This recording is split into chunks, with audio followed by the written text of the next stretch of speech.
When I was in kindergarten, I wanted to be an astronaut, you know? Like, that things change, but I still kind of wish I had followed that, you know, pursued that astronaut life. I do not want to be an astronaut. Yeah, well, that makes one of us.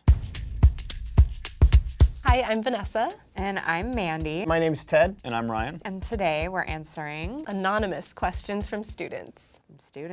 Middle school and high school, dealing with, teenagers. There were a lot of questions about my personal life that I had to steer away from. So the type of questions I hope are not asked are going to be about my personal life. You don't need to know about me. You don't want them to get everything from you. You want to walk in and be a little mysterious. As a preschool teacher, I hope my children are asking questions because then that means that they're wondering about life, and that's just our bread and butter. On the flip side of that, they are very honest. Teacher, why are your teeth yellow? And I'm just like, I'm also not going to tell any of them my social security number. I try to keep that private, but sometimes it slips out. Did you always want to become a teacher, or did you change your mind later on in life? I started wanting to be a teacher when I was in high school.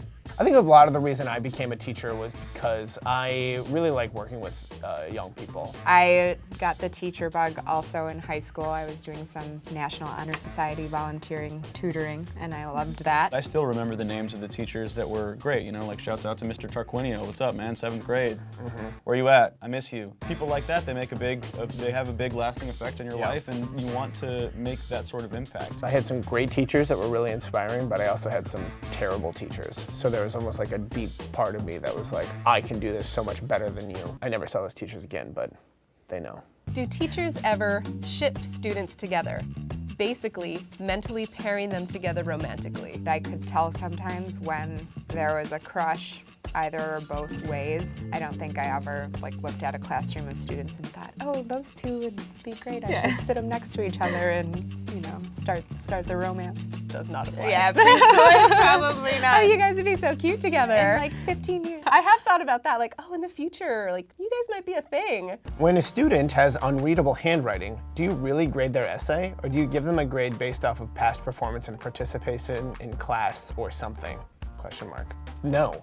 I do not give them a grade based off past performance. Most of my students are writing essays on a computer anyway. Now, if they have unreadable grammar, that's a different story. I would try to set it aside and ask the student to explain whatever it was they were trying to say. I'm working with one student, and she willingly admitted that she has unreadable, completely illegible handwriting, and I saw it, and it's true. But what I told her was you just need to slow down and try to write bigger, because I had the exact same problem when I was in elementary school. I fail my preschoolers all the time.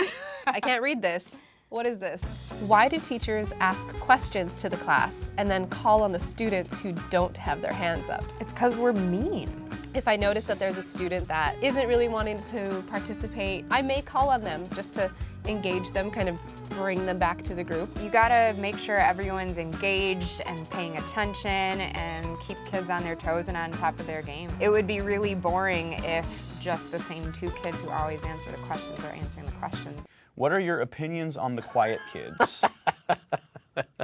They're my favorite students. Zip it, sit down, that's it. It's tough to know a lot about the kids that just sit there and they're quiet, even the ones that do their work. Those are the ones that you hope that you catch them, they need to come in lunch and ask a question, and you kind of figure out a little bit more about them. It's important to know why they're quiet. If it's something at home, you want to find out about that so you can let the right people know and get them help if they need it.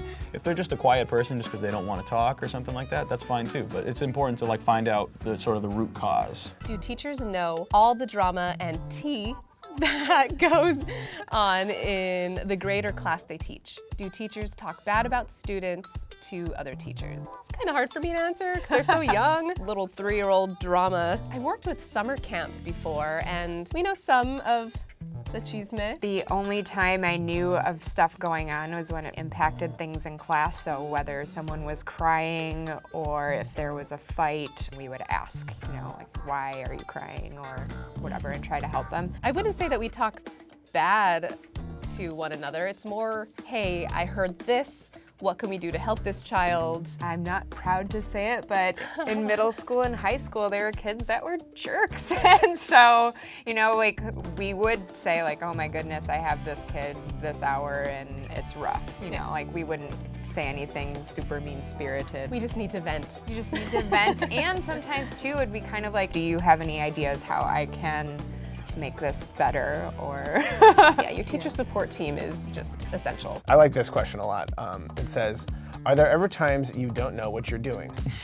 Yes. The important thing isn't like whether or not you know what you're doing, it's that you're projecting that air of confidence. You sometimes have, you have your lesson plans, things inevitably go off the rails. Maybe the kids are not as far along as you thought they were gonna be at that point, so you need to improvise. It's part of being a teacher. Have you ever noticed if a kid has a problem, like ADHD, depression, etc., before the parents or maybe even the kid? If yes, did you ever do anything about it? Yes, and yes. I definitely had experiences where the kid wasn't getting the proper treatment or care that they should. There's definitely been times where, like, so late in the process, I've been like, hey, this kid probably has an issue. Since I work with children at such a young age, I've had to do this many a time. We try to be as sensitive to the families as possible, but also really trying to get them to understand that we have their children's best interests at heart. Do you guys genuinely like the know-it-all students who ever participate? Somebody has a chip on their shoulder. Ooh. There's always that one student who will raise their hand every time. Or they just say it without even raising their hand sometimes. Oh boy, we're gonna nip that in the bud. Participation is always great, but it's important to make sure everybody's participating. If you're shouting out the answer every single time I ask a question, then no one else is gonna be able to try to like participate or figure it out. Those are the kids where I'm like, hey, I'm sure you know the answer. I believe that you know the answer, but let's give somebody else a chance.